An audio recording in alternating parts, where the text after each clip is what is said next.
రెడ్డి అకాల మరణం భారతీయ జనతా పార్టీకి తీరని లోటుగా భావిస్తా ఉన్నాం. ఆయన డివిజన్లో ప్రతి ఇంట్లో కుటుంబ సభ్యుల్లాగా ఏ ఆపద వచ్చినా ఏ అవసరం వచ్చినా ఆదుకునేటువంటి నాయకుడిగా ఎదిగినటువంటి వంగ మధుసూదన్ రెడ్డి అతి తక్కువ కాలంలోనే ఈ ప్రాంత ప్రజల విశ్వాసం పొంది ప్రజలకు ఒక మంచి నాయకుడిగా ఎదిగినటువంటి మంచి భవిష్యత్తున్న నాయకుడు వంగ మధుసూదన్ రెడ్డి.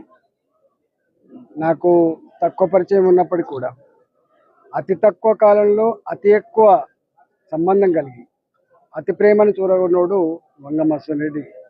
అనేక సార్లు ప్రజల సమస్యల మీద చర్చిస్తున్నప్పుడు మొక్కవోని ధైర్యంతో పట్టుదల విడవకుండా ఈ పని చేసి పెట్టాలి అనేటువంటి కమిట్మెంట్తో పనిచేస్తాడు. నా ఎంబడి పట్టుడు అన్న ఈ పని చేయాలి ఆ పని చేయాలి. ఇక్కడ మా కార్పొరేటర్లకు ఉన్నటువంటి అనుభవం, వాళ్ళకున్న పట్టుదలతోటే మేము అంతో ఇంతో చేసి ఇంత పని చేయగలిగినాం అంటే వంగ మధుసూదన్ రెడ్డి గారు ఎంత కమిట్మెంట్ కలిగినటువంటి నాయకుడు, భవిష్యత్తులో కూడా మంచిగా ఎదగాలనేటువంటి తపన పడ్డ నాయకుడు. ఇలా అలాంటి నాయకులు లేకపోవడం పార్టీగా కాకుండా మాలాంటి వ్యక్తులకు కూడా, మాలాంటి నాయకులకు కూడా తీరని లోటుగా భావిస్తూ ఉన్నాం. వారి కుటుంబానికి సంపూర్ణంగా మేము అండగా ఉంటామని, వారి ఆత్మకు శాంతి చేకూరాలని చెప్పి భగవంతుని ప్రార్థిస్తా ఉన్నాం.